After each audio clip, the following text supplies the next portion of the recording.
Well, everyone, it's official. After scouring every corner of the internet, every brain-rot, ridiculous, unbearable corner of the web, I have finally found the most fake, most entitled, most annoying influencers online. Here they are. Now listen, I know you might be asking, Swoop, why are they the most annoying influencers online? Surely Jake Doolittle holds that title.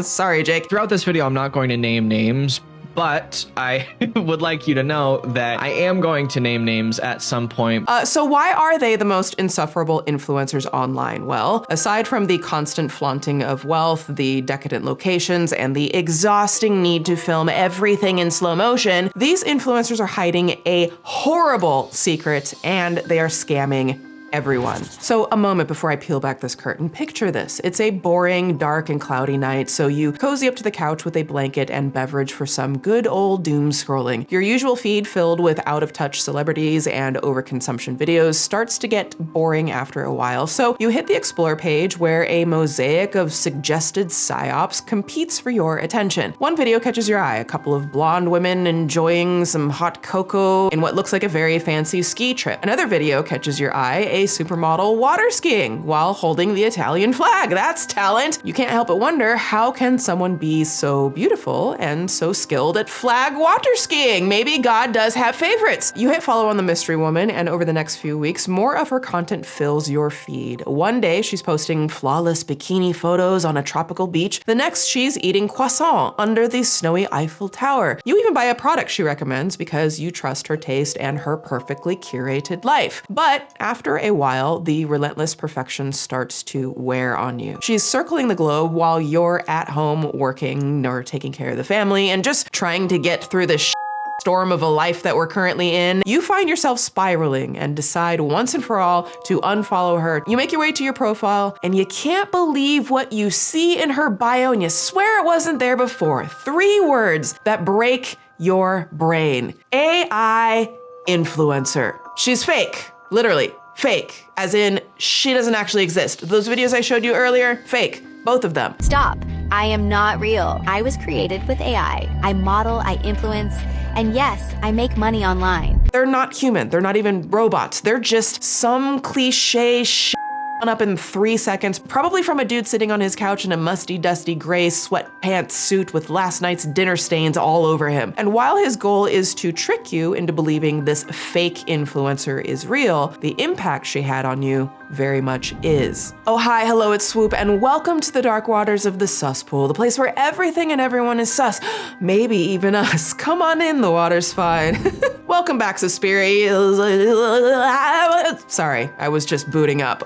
I don't know what that was, but unplug from the Matrix fully and completely, okay? And grab your water hoses, because today we're short-circuiting the age of the AI influencer, 1 drop of Suspool water at a time. You take the red pill, you stay in Wonderland, and I show you how deep the rabbit hole goes. Now, if you're new here, welcome to my second channel. On my main channel, I do full-length deep dives, and over here, we dip. We skinny dip into the dark waters of the Suspool where everything is unhinged, so welcome to the chaos. If you're into mind-bending dark, a twisted tale, subscribe to this channel, bring a towel, tell your friends, and go ahead and ask the like button if she'd like something for dinner, but instead of ordering food, you order a creepy clown that pops up out of a box and haunts her every night for a month.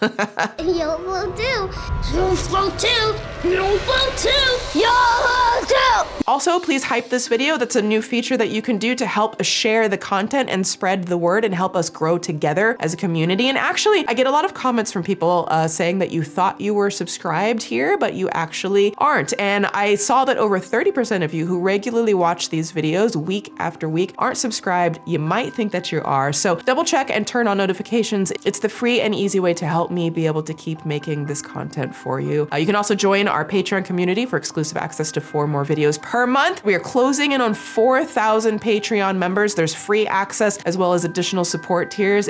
I love our Patreon community so much. Okay, Suspirians, real quick before we dip, can we just have a moment? Can we talk about how staying consistent with wellness goals feels like a full-time commitment lately? Like every week since the new year started, I swear I'm going to lock in better habits, you know, like eating well, moving my body, staying focused. But when it comes to planning meals and cooking and the cleanup after a long day, that is where everything just kind kind of falls apart for me, which is why I love Factor. So a huge thank you to Factor for sponsoring today's video. I've been using them every single month for well over a year now, and I know you'll love them too. Factor delivers fresh, never frozen, chef-crafted, dietitian-approved meals that are ready to go in just 2 minutes. 2 minutes, seriously. And what really keeps me coming back to Factor is variety. Factor has massively expanded their menu with 100+ rotating weekly options, including breakfast items, salads, and shakes, so you're never stuck eating the same thing over and over again. Whether you're focused on protein, balanced meals, or just want something delicious that doesn't require effort, there's always something new. They've also doubled their seafood options and doubled their high protein meals, which has been a huge win for me. A lot of their meals have 30 grams of protein or more. And the quality, honey! The food is seriously so delicious. Like, I just had the most amazing ginger teriyaki chicken with scallion rice blend, cabbage and green beans one night, and a delicious Texas cheddar burger and bacon cauli grits with zucchini and ranch sour cream the next. And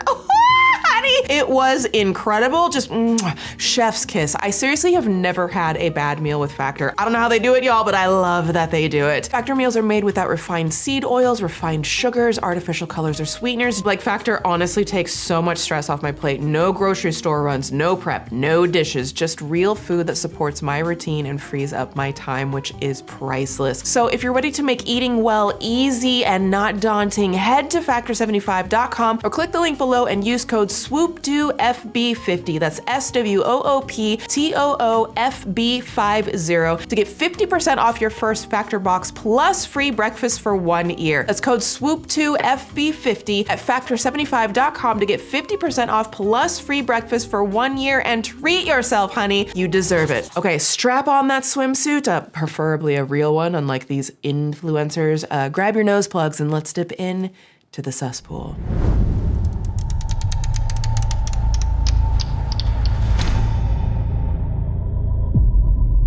Do any of you remember Lil Miquela? That was the 2016 e-girl who captured the online world's attention for blurring the lines between real-world influencer and computer-generated sim. People hear that I'm a robot. I guess they think I'm all wires and steel or whatever, but I'm a big softie. At the time, she, or it, was a novelty. Kind of just a fun mystery for the internet to unravel together. Who is this girl and where does the line between reality and fantasy fade? Now, I've been talking about Little Miquela for a year. Is she real? Is she fake? All the theories about who this person actually is. It's now 2026, and I've managed to find an influencer literally so fake she manages to make Lil Miquela's pixelated freckles seem like flesh and blood. Allow me to introduce you to the subject, or subjects, of today's cesspool, Emily Pellegrini.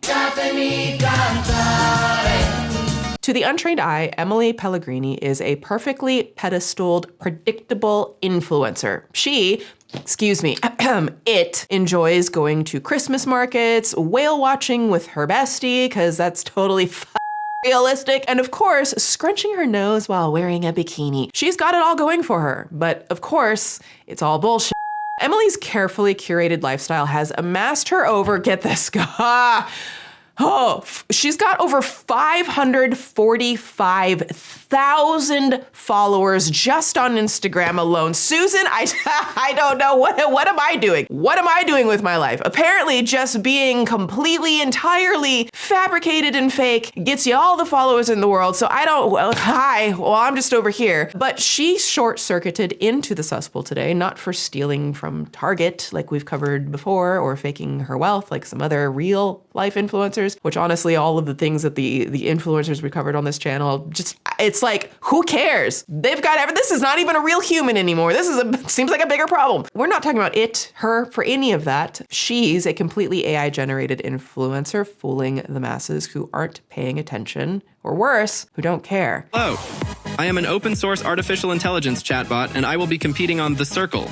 My aim is to become the most popular player in this game, and I know exactly how to do that. But honest question, and no shame to anybody, could you tell that Emily was fake at first glance? It's pretty, actually wild how good these image generators are getting at stealing real people's skin. I mean, besides the fact that she looks like a slightly different person in each picture, the quality is just messy enough to pass for real, and people in the comments can't get enough of the way she flaunts those unattainable beauty standards, baby. Whoa, look at me. I want a diamond ring, I want some bracelets and everything. Daddy, you better. But the Terminator herself, at least, admits to it. Stop. I am not real. I was created with AI. I model, I influence, and yes, I make money online. I'm one of several AI influencers created and managed by Professor EP. But her Snow Bunny bestie, yeah, it doesn't mention being AI at all. Like, I scoured bios and photos, and I couldn't find an AI disclosure literally anywhere. If it's there, I didn't see it. And so let me give you the bio that I did find. We'll put it right up here in all of its horrid glory. And I quote, Clara Horizon, digital creator, 28. Oh, I love that they even give this an age, from Warsaw. Just a girl. I hate this so much. I literally hate it here. But, just a girl who loves calm mornings and pretty places, sharing my life unfiltered. You literally do not have a life. You literally do not exist. I'm just going to be like the loud person in the room who's going to constantly throughout the story remind you that these things are not real. Like, literally, she can't share her life because she's deader than dead, because she was never alive, because you are a fake robot lying to real human beings. I hate it here. But back to the thing named Emily, who does disclose that it's AI. If you look just above the story highlights on her profile that show off all that AI generated global travel, her bio reveals one of the creepier parts of this whole operation. Look, quote, it says right here, created by Professor EP. Let's zoom in on that. Created by Professor EP. Great. So we got AI pimps before GTA 6. This Professor EP character is basically a digital version of Andrew Tate, from what I can surmise. Now, except in this case, there are no real physical victims of trafficking per se, but there's also no real identity or accountability tied to what he's doing. Manufacturing fake women, because men gotta have them some women, right? Manufacturing fake women around algorithmic beauty standards, pushing their likeness to the brink of nudity and beyond to build audiences and make money. Honestly, it's amazing. No matter how much some of these men hate women, they sure do need us to make money. Take this little gem. Quote, generate an AI girl that you think would sell her cat for me so I become rich. And no, cat does not mean an actual kitty. I think we probably all know, but it means, how do I say, a pussy. Yeah, it means pussy. Yes, the bar is in hell, my friends, and these men still manage to find a shovel. So already I hate it. This is like some Matrix level red pill bullshit thing where you've got this like robot mask thing on, and I genuinely don't even think that this is actually the real person either. I think this is just an AI thing as well, because why wouldn't it be? People are saying that the OnlyFans business or fan view business with AI girls is shady, and honestly, I don't give a f***. What really matters is money, making money. I always make... That's all they care about. He literally, he's, at least he's being honest, right? He doesn't care. And this is how humanity loses. The comparison in the OnlyFans industry, it's kind of like healthcare, right? So these male are very lonely. The men are very lonely. Imagine saying that the ripping off of real human women, their faces, their bodies, creating some ridiculous, unattainable, literally fake beauty standard and promoting these women as actual women when they're not. And imagine making that about men being lonely. I hate it here. Imagine trying to call that healthcare. Imagine thinking that healthcare for men, lonely men, would be giving them fake women. They have no one to talk to, and you are providing communication services, so at the end... If they have no one to talk to, whose fault do you think that is? I'll wait. Actually, I won't. This is so stupid. Men have people to talk to if you are not an asshole. Obviously, I'm generalizing, right? Obviously, there's men with disabilities, and we're not talking about that. We're just talking about this guy is marketing to the fucking red pill bro. He's sitting there in his basement watching Andrew Tate all day long and thinking that fucking something in life. And he's looking at this and he's like, oh, let me look at these AI girls and tell them what to do and shit. That's who we're talking about right now. At the end of the day, it is healthcare. You're helping these people. There's nothing shady about it for me. There's nothing shady about it for me. And that's where I think we have to also realize we have to stop expecting people who do shit like this to have a moral conscience. Like, we have to stop expecting that, because I'm not doing this video to like put this guy on the spotlight and demand he take accountability. He doesn't give a shit. I don't give a shit whoever this thing is, if this is even a real person on the screen. What I'm doing is we're just talking about this to get this message out that we need to be aware that this is going on and to push our local legislations and people in power to regulate it. But beyond that, we gotta stop. This goes for anything. This goes for politicians, influencers, celebrities, your next door neighbor, some of your family members. We have to stop expecting that everyone has the same idea of what is ethical, because people just do not. And we have to stop expecting that when someone does something very vile and reprehensible, that they give a shit about morals or ethical standards, because a lot of them do not, especially these multi-billionaires that are running things right now, expecting them to take accountability, expecting them to care and do the moral and ethical thing is not, I don't think at this point, I don't think that's where our energy should be placed, because it's never going to happen. Release the files unredacted. It's never going to happen. So instead, we have to start looking at it. Okay, they are never going to make the ethical, moral decision for humanity with compassion, responsibility, anything. So how do we navigate and move around and actually find ways to hold them accountable in spite of themselves, and actually find ways to circumvent and put regulations in place that are going to protect us? What's somehow more jaw-dropping than the absolute whole grain audacity to label this crime against humanity as quote unquote healthcare is the AI-generated selfie of Emily and Donald Trump on the White House lawn. So that is the thing that is happening and tells you a lot about the people that are creating this shit. So I guess it does add up, considering that a lot of what I am seeing currently happening around everywhere, it seems like it has no brain cells, no heart, and definitely no humanity, just manosphere, misogyny, and poorly done spray tans. So this professor person, this thing, this guy that's creating these AIs, Emily Pellegrini is not his only curvy creation either. Professor EP also thoughtfully crafted a sister for Emily, Fiona Pellegrini. How sweet. It's a family business. He's also created another scantily clad fake bullshit Betty named Bailey Moore. And while the Pellegrini sisters clearly state they're AI influencers in their bio, this Bailey bot also has no mention of it. I guess Professor Pollution is A/B testing how much he can gaslight at the Explore page, so that's great. This rapidly rising world of AI influencers is more than just some creep playing dollhouse in a cyber prison. It's actually much darker. According to ABC News Australia, quote, Sydney-based model Ella Serveto's Instagram videos were repeatedly lifted by the creator of Emily Pellegrini through AI face swaps. So they took a real woman and they did face swaps to create this fake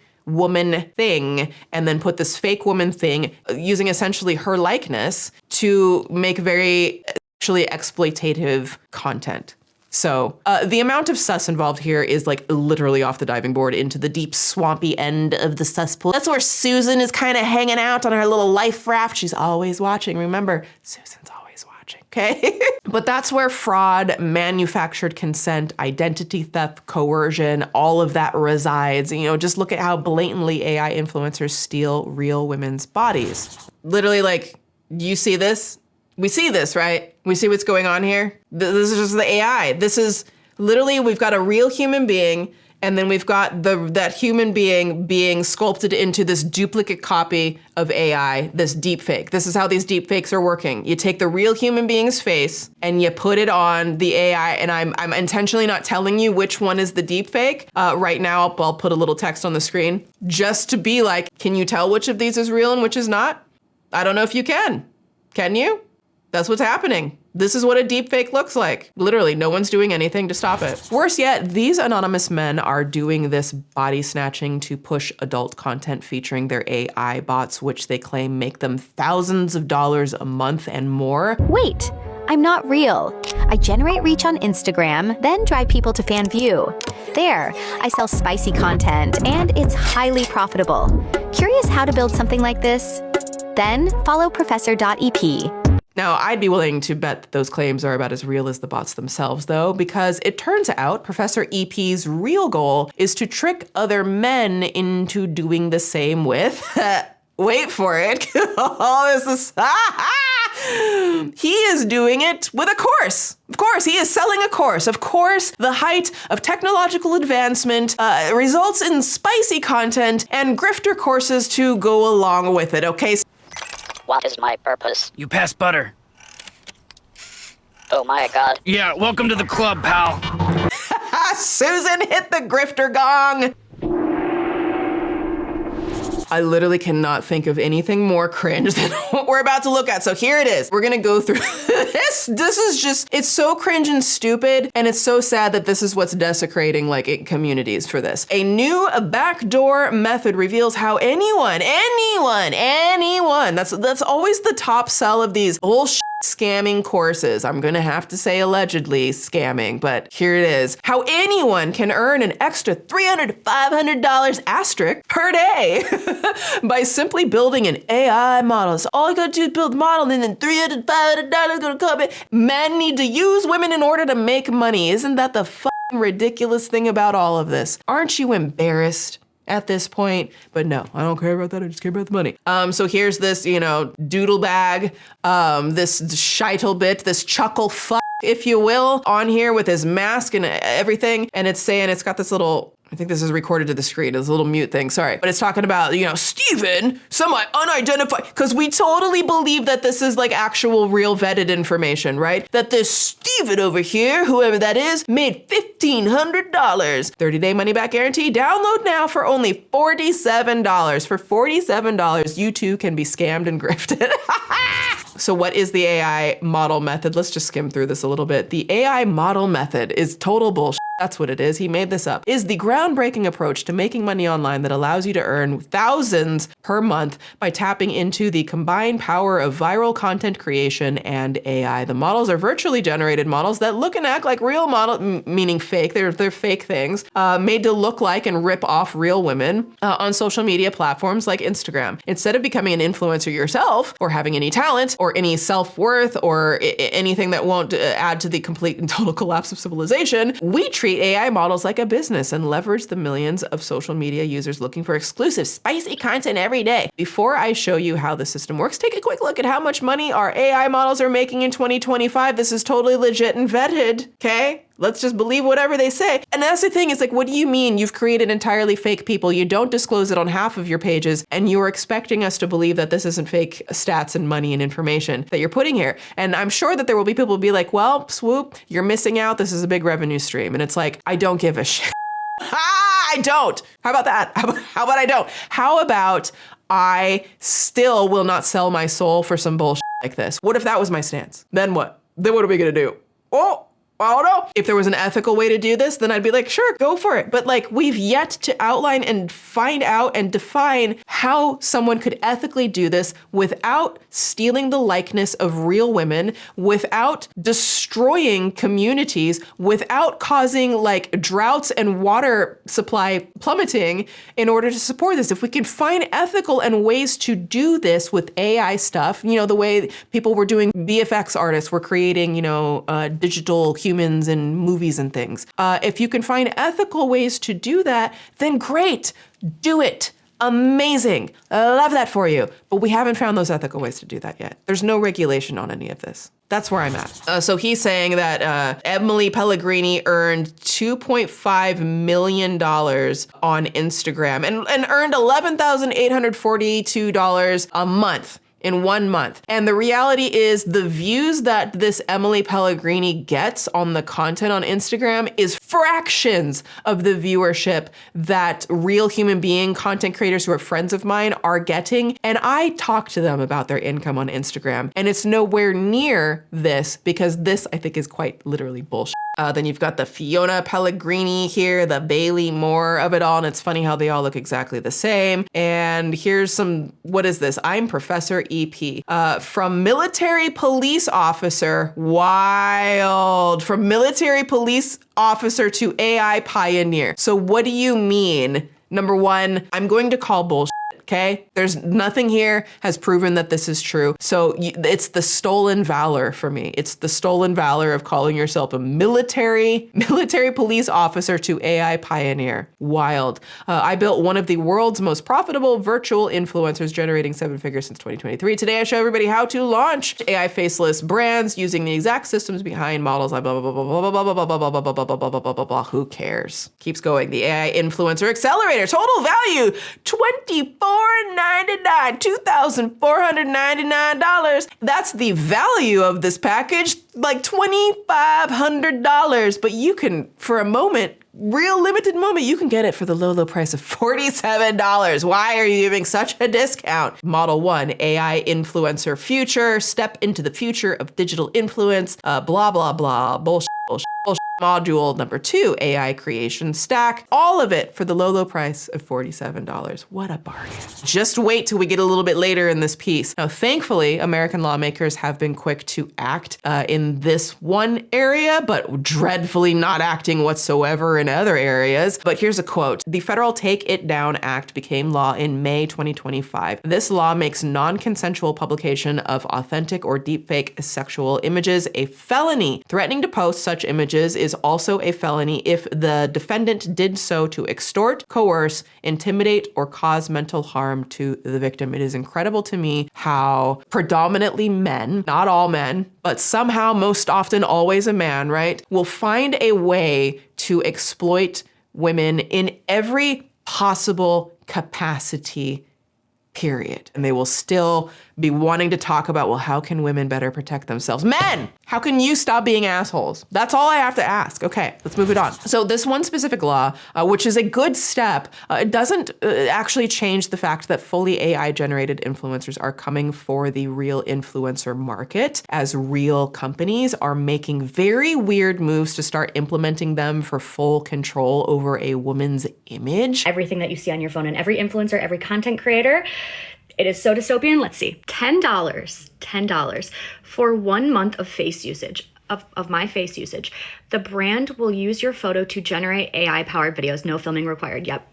Recently, the Influencer Marketing Hub reported that, quote, over 60% of brands have worked with virtual influencers, which is horrifying. Brands, what are you doing? Because here's the other thing that I feel like brands aren't thinking about when they start working with AI influencers. They might be like, yeah, well, it cuts cost and it's, it's the much cheaper and instantaneous way to get whatever the thing is that you want. Number one, you lose any chance of authenticity, period, because you're literally using fake to advertise your products. But then number two, when brands continue to do this and then they no longer work with bona fide, valid, hardworking creators, right? There's so many real, legitimate, great creators out there. We need the creator ecosystem. It's so important. I'm not just saying that because I'm part of it, but it is so important. And when brands cease to work with real human being creators, then those creators' income level is going to drop. The quality of the content that they can even make is going to drop. That can even risk people getting desperate or turning to AI themselves to try to figure out how to make stuff faster to keep up. And then you're putting more people out of work. You're making more people potentially unemployed or not be able to afford your fucking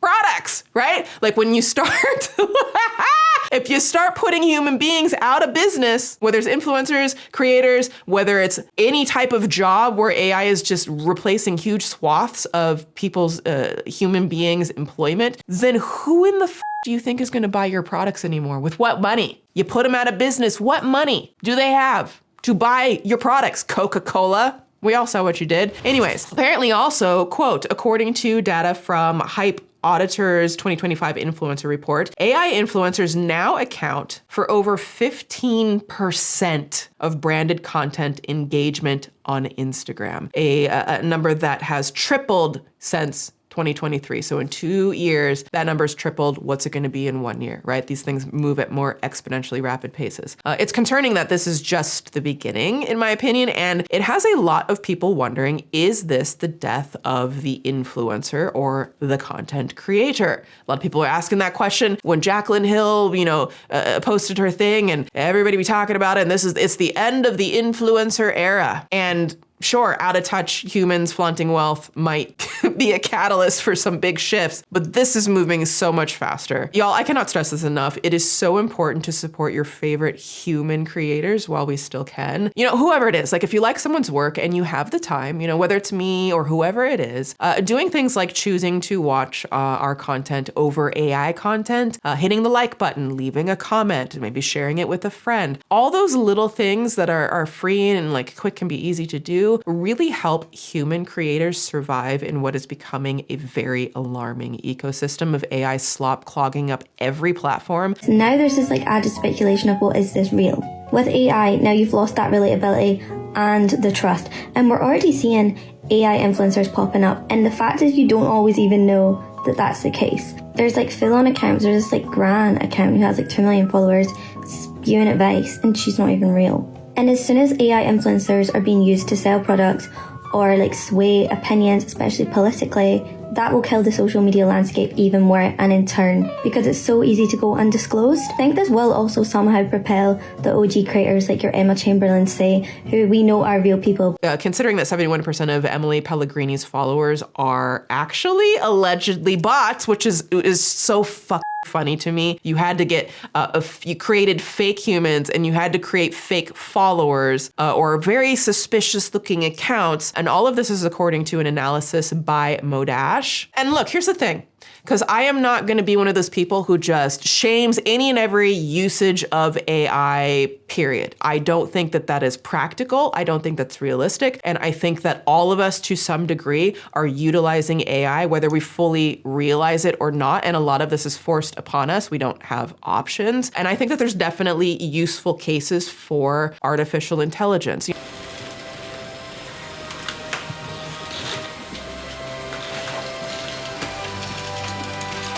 I know that it could provide more accessibility for people with disabilities or vulnerable communities and give them access to otherwise unaffordable things like education, general health check-ins. We're seeing what's happening with health insurance premiums suddenly skyrocketing from what's going on with this political nonsense. But when people can't afford things like basic health insurance, which I think should be a human right at this point, then what are we going to expect? They're going to turn to these tools, right? We have autocorrect on our phones. That's a form of AI. We have the Gmail is auto-populating like responses, and it speeds up our time to be able to get through like the tedious little work stuff that prevents us from getting to the bigger things that we need to do within our jobs, right? And there's going to be other instances like, people who do research work, whether it's in, the field of documentary like I'm in, or whether it's in, medicine or accounting or investing or all of these types of things. AI can be potentially a useful tool in pulling additional resources to then go through those resources, right?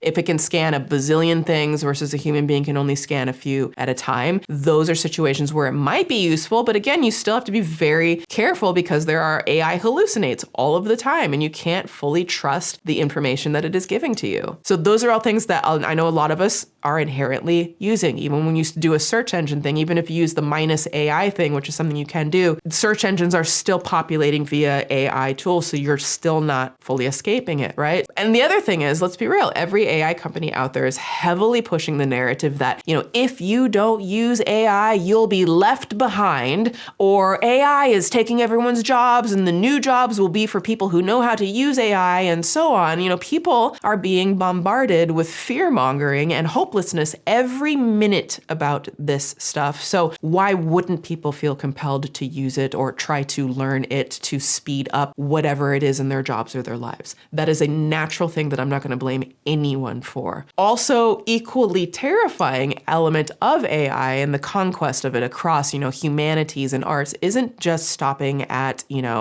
sexual bots and social media scams. It's seeping into every form of human creation, like the music industry. That's where morals go to die most of the time. Hell no, to the no, no, no, yeah, to the no.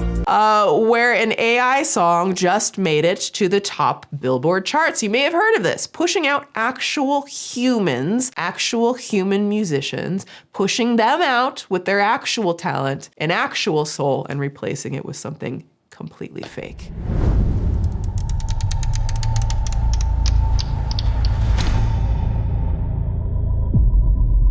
I don't think people realize that 2025 might be the last good year for music. There's no denying that music is one of the most influential forces in our culture, defining decades, trends, cultural history. It was, but you get into all the way in the early iterations of it, it was a way to maintain stories with different tribes and cultures. But what happens when trending music stops being made by actual human artists? Every song sounds like there's a different singer. Boots in the mud, sky burning red.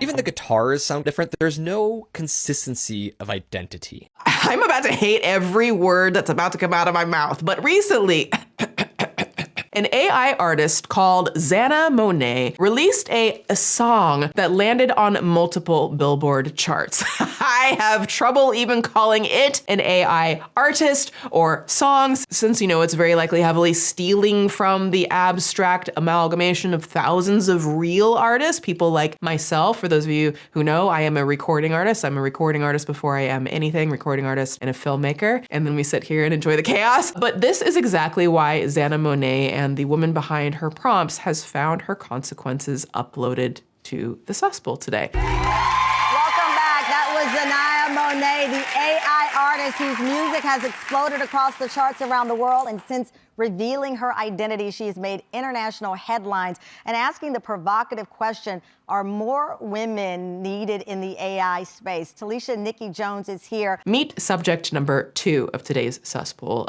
Talisha Nikki Jones, the creator of her AI doll singer puppet nightmare Xana Monet. She doesn't exist. Why did you want to come and reveal yourself in this way?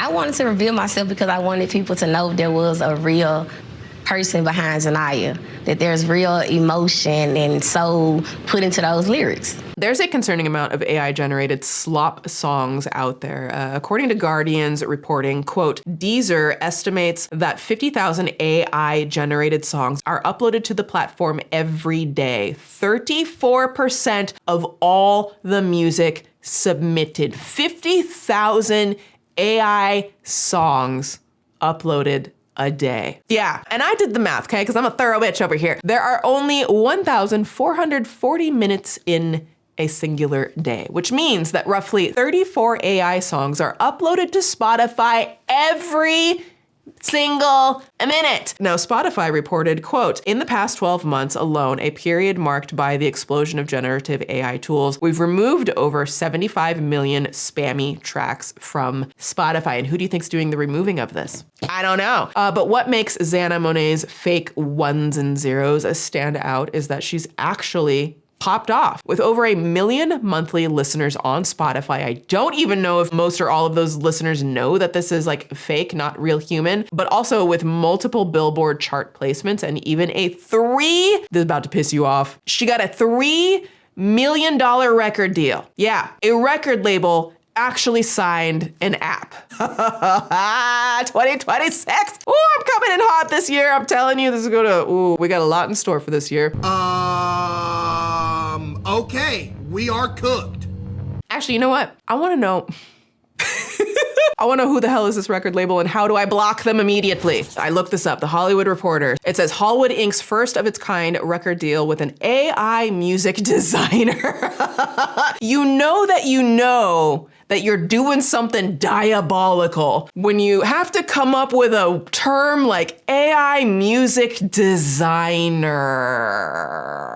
That's so wild to me. Hollywood, because it's supposed to sound like Hollywood, but Hollywood. So let's just skim a little bit of this. AI music hit another industry milestone on Thursday as Hollywood Media, the independent music company. This is not the record labels in the way that you think that they are. Independent music company founded by former Geffen Records president Neil Jacobson. Can you... He was the former Geffen Records, if you don't know, was a huge record label. Big, coveted record label, still going, but they've been eaten and consumed. I think they're part of Interscope, and they've been consumed by, Warner Music Group or something. They all ate each other at one point. And just because of the state of the music industry, the record labels literally put the music industry in peril, and so did streaming, all of this stuff, whatever. So the former president, Neil Jacobson, came out and said, you know what? As if the record label industry wasn't corrupt enough, let me see. Hold my beer. Okay, hold my fucking beer. I'm gonna see how much worse I can make this. And I'm gonna start this. Has announced a record deal with I'm Oliver, who the company describes as the most streamed creator on AI music generation platform Suno. Hollywood bills I'm Lover, who is a real human creator, not a virtual artist. See, the way they try to make it sound, the human being, he's a real human, except the way that he's creating stuff is taking from a bazillion different artists. Calls him a music designer who uses the AI-powered platform to develop his lush sonic landscapes. The company is billing its deal with I'm Lover as the first ever for a Suno creator to sign with a record label, and this is my sleep paralysis nightmare. Now, back to the AI song lady. Just watch how easy it is for her to make what she calls a song. Okay, CBS Mornings, what you got? So from the beginning, I go into Suno. Suno, okay, that's the music app. Correct. Okay. Suno is the music app. I scroll through my list of poems or what I wrote to see what I want to make a song about. God. So she, from what I understand, she is a poet. I don't even know that she has ever considered herself a songwriter. She's a poet. There are differences. And she goes onto this music AI platform, Suno. And Suno has some, I believe, some artists, some real human being artists who have opted in to let their music be there to train the AI so that you could sound like these other artists. Because at this point, literally, it's like, part of me is like, that's a diabolical thing to do as an artist because you're contributing to literally the ending of the industry, which will then take your career with it potentially. I don't want that to happen, but that's where my brain goes to, like, I'm kind of more a little fatalist with these types of things. But I think beyond that, also, I can't entirely blame artists because it's like the industry is so screwed in so many ways as it is. Notoriously known that streaming platforms play recording artists pennies, mere pennies. They get thousands, tens of thousands, a million streams, and they get trinklings of income where the platform is taking a huge swath of the money. Record labels take a huge chunk of it. It's just a mess for actual human artists. I hate that I even have to say human artists now, but it's a mess. So I can't even blame an artist for being like, well, this is a way that I can make a few more pennies to try to be able to, you know, pay my grocery bill this month. And so you push real human beings into a corner so much and you beat them down because no one wanted to help fix industries in the first place that you kind of leave them with no choice is where I think a lot of this is. And I just take those lyrics, just go in and paste a sample, style, slow tempo, R&B. So you're saying I want slow tempo R&B. Okay. So she's saying she takes a little bit of, you know, some poetry or something, or a song she wants it to be about, and then just types in styles. Here, you can see the prompt on here. Slow tempo, R&B, deep female, soulful, I'm guessing she's gonna say voice. That is now what it takes to make a fucking song. If systems change or the way that these things are done change, then I reserve the right to change my opinion and update my opinion. But as of right now, I think this is horrible. Adds a few more prompts into AI music generator Suno, like female, soulful vocals, light guitar, and heavy drums. And from there, you just create.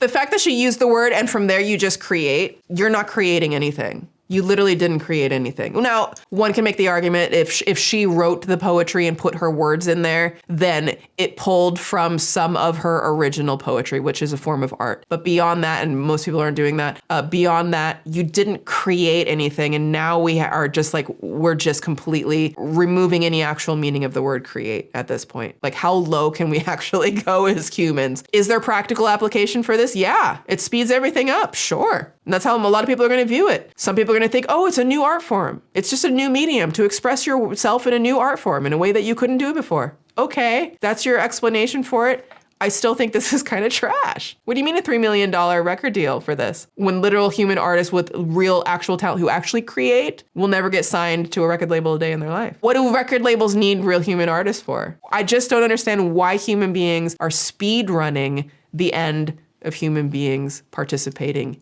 in society. I don't understand that. And they give you two versions. So the first version, what I just played, this will be the second one.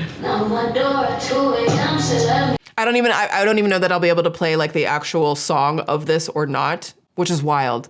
The wild that they might go after a human being for fake robot bullshit is wild to me. There's definitely a difference between the two. And definitely, sometimes I'm doing this for hundreds of songs. Really? Until I get the one that I feel like sounds right. So she's not a musician, she's not a creative, she's more of a curator, a producer of curated, you like this song that you keyboard typed, you like this thing, and so you're gonna go with that one. If you two options and you don't like it, you keep going back. Right, press create again. Create again, and you see two more come up. It's that easy. I'm just gonna take like 10 seconds here and say that I am a recording artist. I have been. I'm a songwriter, a musician. I play the bass, I play drums, I'm a vocalist. And the music that I've created were things that I did with my own body, soul, my hands, my time. I poured that into my music. I learned programming and sequencing. I learned audio engineering to be able to literally record my work, whether it was to tape for like, you know, the kind of old retro way of doing it, and also digitally. I know Pro Tools inside and out, and I went on tours and I performed all over the place. And that was like blood, sweat, and tears. And that's what made and makes the music for any real human artist special, and what it is that time, that devotion to the art. And so seeing someone just type in a couple of prompts is very disgusting to me in so many ways. And it's like, I also understand it because, you know, people are gonna be like, well, the tools are here. We have the access to the tools, so we should be able to do it. And I wouldn't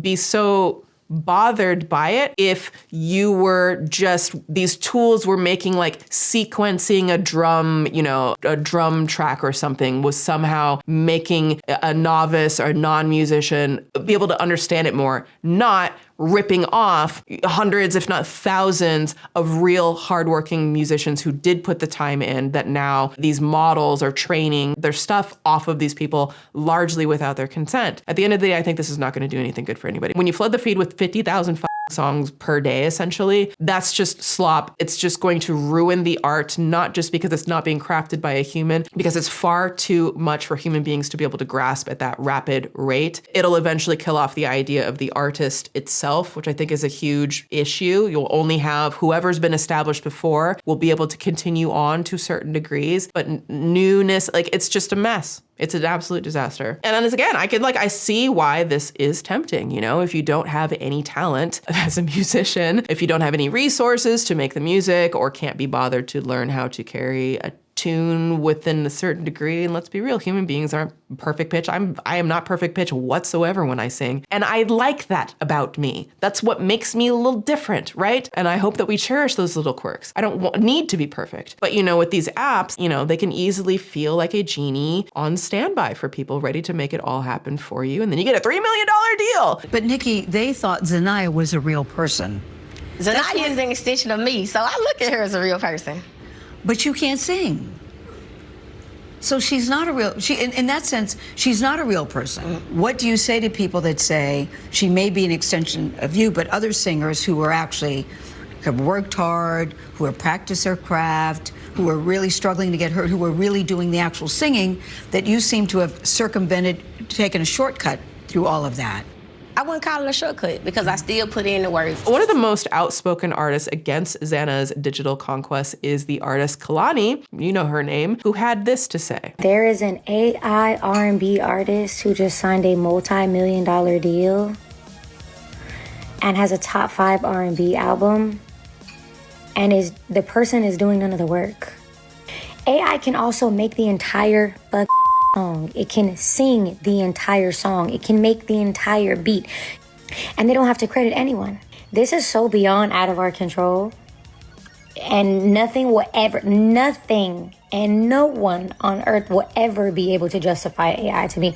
Especially not AI in the creative arts, in which people have worked hard for, trained for, slept on the floor for. I'm sorry, I don't respect it.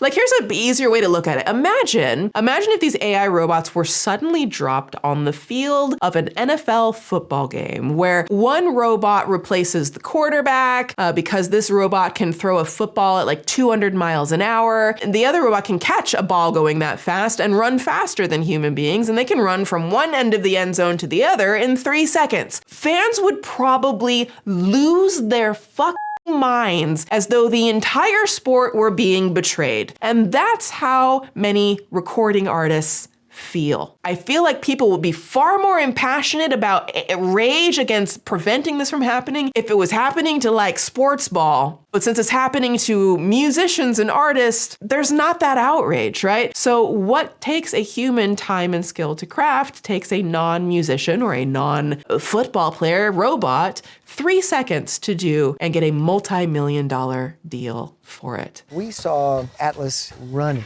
He can do the Macarena. He could do cartwheels. He could dance. Now, again, don't get me wrong. I acknowledge there's nuance to this conversation, too. And this isn't supposed to be an end-all-be-all conversation on it. For instance, there's a popular virtual artist named Hatsune Miku, who's a virtual Vocaloid character. But the difference there is that she's voiced by a real artist named Saki Fujita, and her music is created by a global community, implementing their own producing talents, not generating entire tracks with one click. Beyond destroying general creativity and the spirit of humanity, the sheer amount of fully AI songs by fake artists like Xana Monet are slowly consolidating music popularity among the top performing real human being artists, while completely drowning out smaller up and coming artists, which is also very devastating. Suno, one of the AI music companies, is now generating over 7 million songs per day. That's the entire Spotify catalog every 2 weeks. And according to a study by Deezer, 97% of people can't hear the difference between AI music and human-made music. Meanwhile, we're seeing fewer new superstars, and Billboard just had to change their rules so that it looks like people are listening to different music, but basically everything is standing still because of streaming. People are just listening to the same music year in and year out. A Fleetwood Mac album from 1977 ended up number 25 on the year-end chart. So you have Stevie Nicks competing with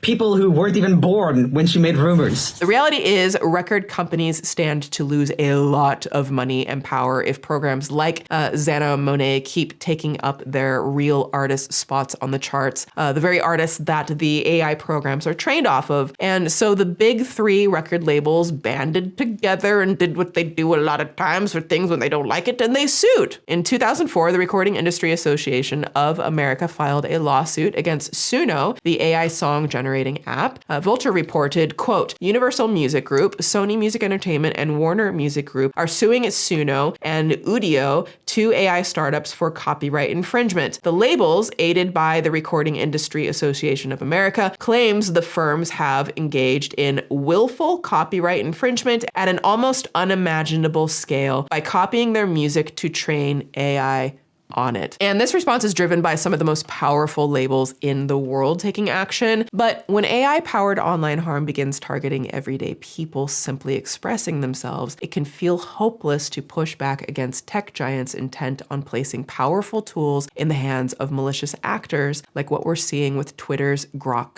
AI. Buckle up, it's about to get a whole lot darker in the Suspool. What does this button do?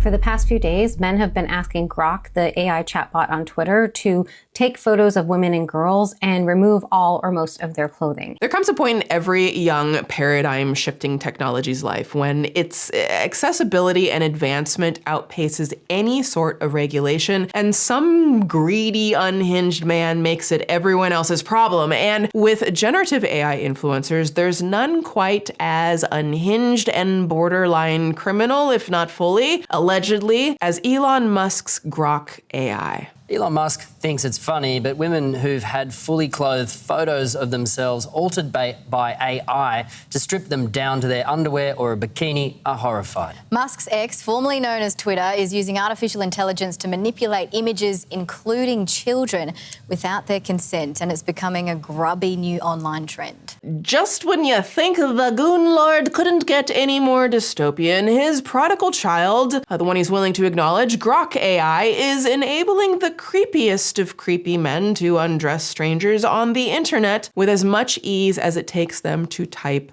a hate comment. Yeah, I'm sure this will be great for a civilization. Oh, Captain Janeway. Lace, the final brassiere. Oh, hurry up, I'm a busy man. There are other face-swapping enabled generative AI apps out there, like Sora by OpenAI, where people are making, like Jake Paul do what he does best.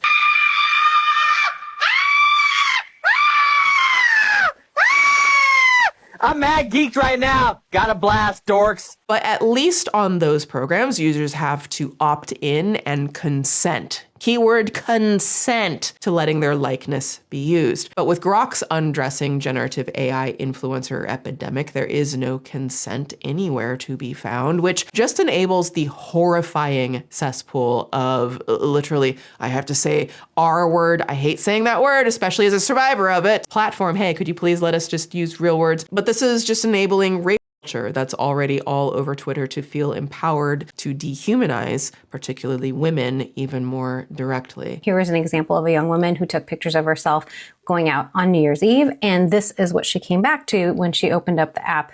A bunch of men asking Grok to take off her clothes. This woman posted this photo, and somebody asked Grok to put her in a small, transparent micro bikini. This woman had a similar experience. Here are two photos that Grok made of her. The one on the left, the person had asked for her to be put in a bikini, and the one on the right, they had asked for her to be put in a bikini and to be slathered in baby oil. As women have been trying to raise awareness about this and say, hey, this isn't right. I haven't consented to my photos being used in this way.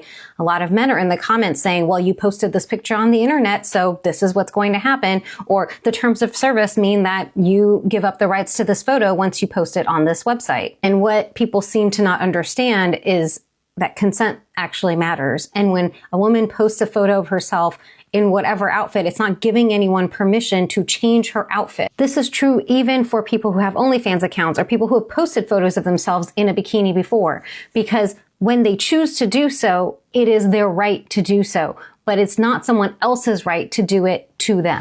When BBC News reached out to the XAI company for comment in an article titled "Woman Felt Dehumanized After Musk's Grok AI Used to Digitally Remove Her Clothes," yeah, apparently the company sent an AI-generated auto reply that simply said, quote, "Legacy media lies." I hate it here. I hate it here. I hate it there. I hate it over there. I hate it all the way down the block down there. I hate it everywhere. Oh, okay. This is now what they do. They will just say if they don't like something, they don't want to address something, they don't want to deal with something, they don't want to regulate something, like this is the safety of women, which when have they ever wanted to regulate any of that? They will just say legacy media lies, as if this fucking new media is so honest. I'm so sick and tired. Yeah, legacy media lies. So does everything else. But I am so sick and tired of that idea, that phrase of just saying, well, fake news or legacy media lies or whatever, of just saying that shit.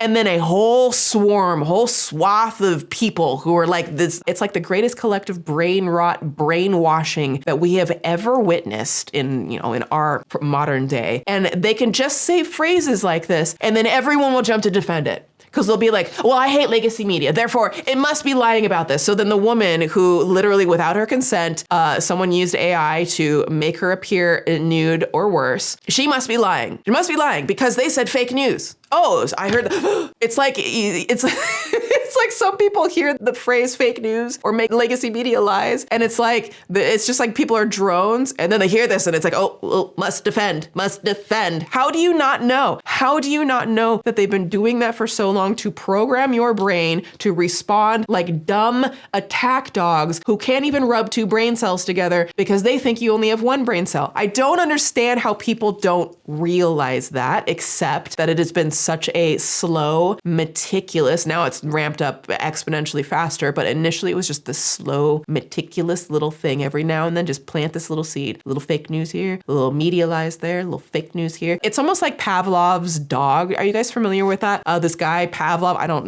know the finer details of it, but this guy Pavlov was ringing a bell every time he fed a dog, right? He would give the dog food and ring this bell. And he would do this over a course of however long the study was. And then eventually he would ring the bell and without giving the dog food, and the dog would immediately salivate because that bell made the dog immediately think and believe food was there. So the dog would salivate, right? And I always wonder,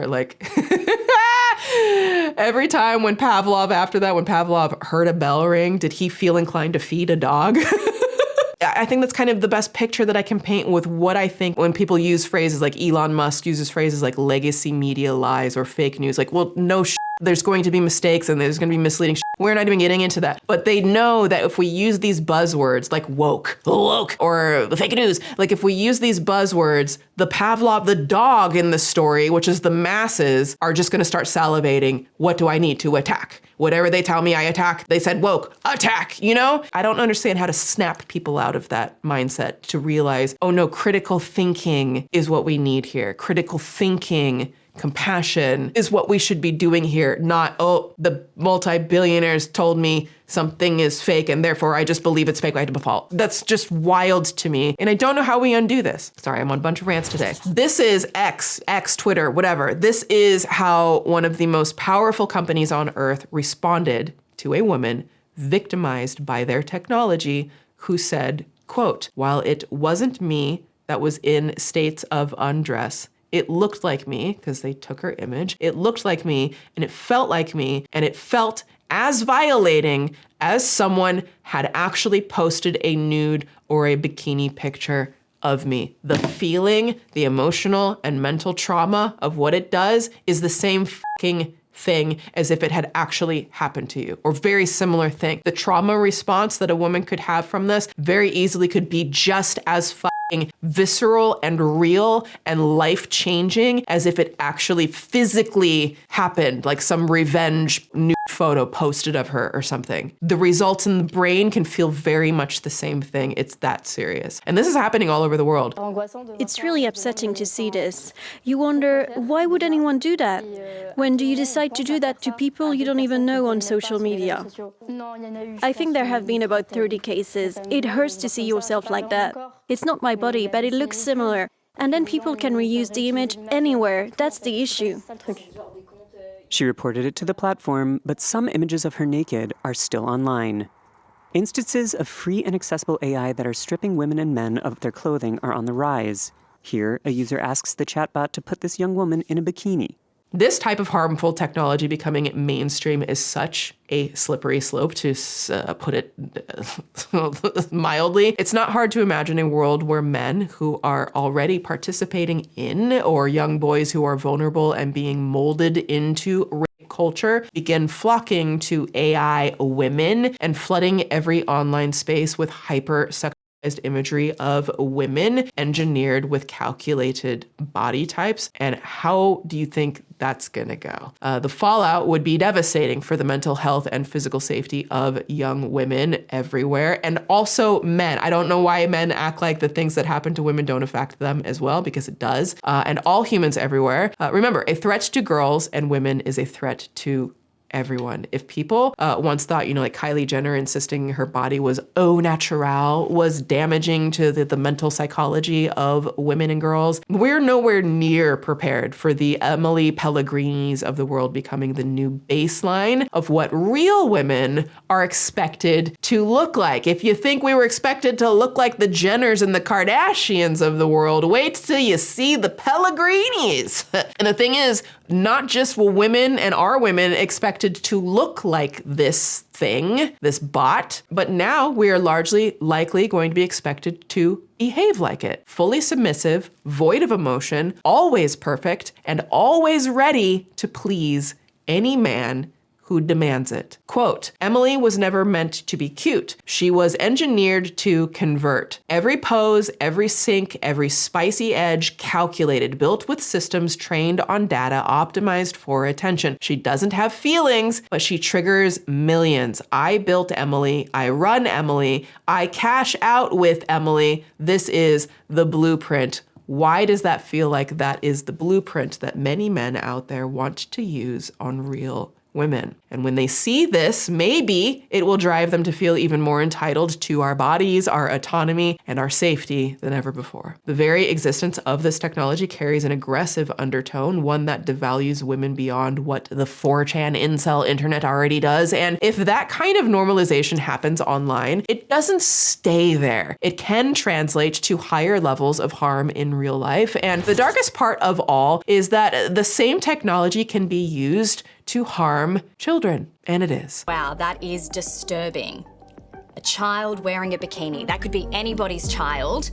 And anybody could be creating this image, which is really concerning. You don't know who's making these images and why, and what they're even going to do with it. Meanwhile, Elon Horcrux just skirted around the whole issue of consent completely in his statement, and I quote, "Anyone using Grok to make illegal content will suffer the same consequences as if they upload illegal content." And while the US government has no problem trying to silence a late night comedian in a matter of 24 hours, they have been largely silent on this issue, but European nations are sounding the alarm. And that's where it like really just like, oh, that's where I get really pissed off, because like there are government agencies in this country, at least, who are very actively fighting to not have regulations for AI, to not have regulations for how AI is being used. And my question at this point is like, I'm sorry, why are we not in the streets outraged and protesting over this? Like, the actors did for a period and they wanted some contracts and then that got real quiet. I'm not saying that the actors and the real people are not fighting the fight. I'm just saying, like, it's amazing how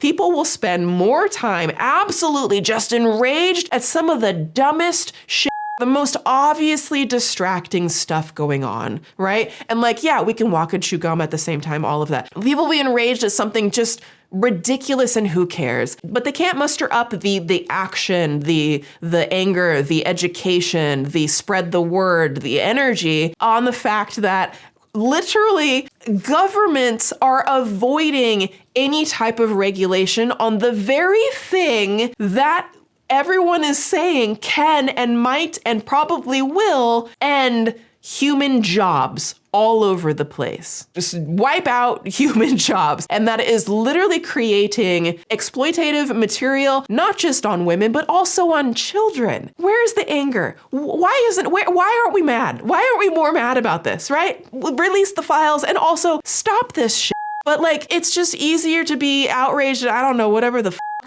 some Logan Paul said something stupid today and like now everyone's mad at that. So that was one of the reasons why I wanted to make this piece today, was because I want to spread the word about this, that these are the types of things that we should be calling our representatives every single day and saying, you need to regulate this AI. You need to put regulations in place. Why haven't you put them in today? It's Monday. Why haven't you put in regulations? It's Tuesday. Why haven't you put in regulations? It's Wednesday. Why haven't you put in regulations? Because this stuff is so, so, so dangerous and it's getting worse. And if we don't do anything now, good luck, babe. Now, back to Europe, starting to sound the alarm. Reuters reported, quote, "The European Commission said on Monday that the images of undressed women and children being shared across Elon Musk's social media site X were unlawful and appalling, joining a growing chorus of officials across the world who have condemned the surge of non-consensual imagery on the platform." Now, a little shift. Not only do we not have any say or control in consuming AI, but there are also people who can't opt out of big corporations building data centers right next to their homes, destroying property with no regulation and building a real-life cesspool in their backyards. This is our cold water pressure in the kitchen. This is where I fill up water for storage. Those are the things we have to fill up to flush the toilets. So you can see the sediment from the data center. Wow, and that's just from the water coming out of your faucet. Yeah.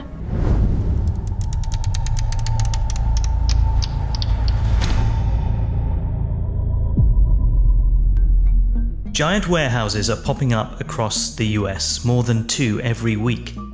They feed AI algorithms, store photos, and answer our questions. Beyond the social and mental harm caused by AI influencers, most of us are at least somewhat aware that AI data centers also hurt the planet. Things like water use and deforestation matter a great deal, but talking about them only in like these big abstract ways can make the problem feel very, very, very distant. When someone says they're killing the rainforest, people are like, what is a rainforest? It doesn't relate to people in a way that I think is particularly effective. Meanwhile, this technology is already affecting real people in very real, everyday ways that can make life feel like one big cesspool. AI is destroying my city and it's gonna come for yours next. Let me tell you about the most dystopian thing I've heard about this week. And I know it's not like my usual content, but I'm asking you to just get mad with me, just a little bit. Data centers are colonizing Florida and we're letting it happen. They're building data centers in the Everglades. Recently, the excellent reporting and journalism from The Perfect Union put out a compelling piece titled I Live 400 Yards from Mark Zuckerberg's massive data center that truly shows just how urgent the AI problem is for once rural, peaceful communities across the U.S. Asset class. Meta is building a 2 gigawatt plus data center that is so large it would cover a significant part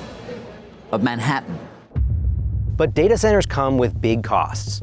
From light and noise pollution to the environmental impacts to the potential rising costs of energy bills, these facilities put extraordinary demand on the power grid and require entirely new infrastructure. These are the same types of data centers powering Professor EP, Emily Pellegrini surfing holding an Italian flag, Xana Monet, and Grok's rancid undressing technology.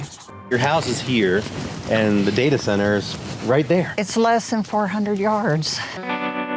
Not there when they moved there, I'm sure.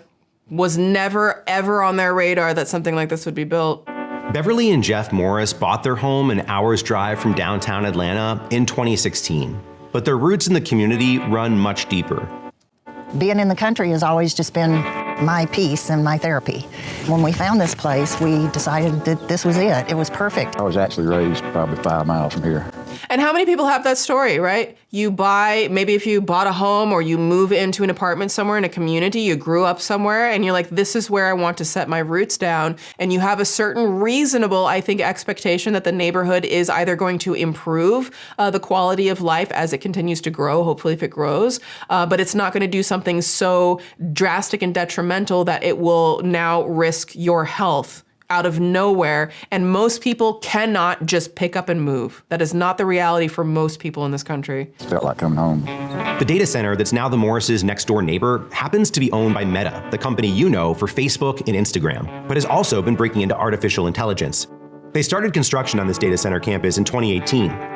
Definitely changed everything. They destroyed the environment, taking down all the trees across the road. Beautiful pines, beautiful forest. Like they literally moved here for the scenery, the natural environment, which they should be allowed and able to do, and they've just completely destroyed it. And it's not that, oh, well, they just destroy these little bit of trees. But this is happening all over the place. Pollution is... You don't have to have a night light in the house. You can walk around the house at night and see it. Can you imagine at night, in the middle of the night, that is what is coming into your house? That brightness of that light? That you have to get like blackout shades for literally every square inch of your home and talk about the isolation that this is causing. The isolation of having to do something like that when you never had to do that before is just, I can't even imagine psychologically what that could be doing to people. Everything is that bright. This is a video of the dust from Facebook where the construction was. This is what it looks like right now. Out my front door. The wind blowing in all of this stuff from across the construction, across the road. Unbelievable. You literally cannot see past your nose with all of that pollution that is happening because of these data centers. It's all from Meta. Yeah, I was standing on my front porch.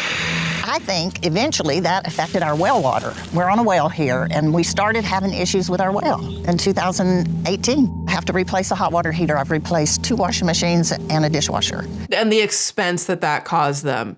This is not just regular money that people just have to throw around, right? This type of thing could cause someone to not be able to buy groceries that month because they had to get a new water heater or something to be able to have clean water to drink in their place. And they don't even know, people in these types of environments have no idea the impact that this could be having on their health, and they may never know. They may not know until 5 years from now, a year from now, 10 years from now. What type of illnesses might they develop? I can't believe that all of that damage is being done so that grifters can sell a digital adult content scammy course, or someone with no musical skill can get a $3 million deal and claim ownership as a Billboard charting musician, or that these AI commercials that keep happening all over this platform. I'm like, we have a human being also involved in this maybe a little bit. Literally the cesspool is surrounding us and the floodgates are opening up. Like, Susan, you have an extra extra life vest, okay? I might need it.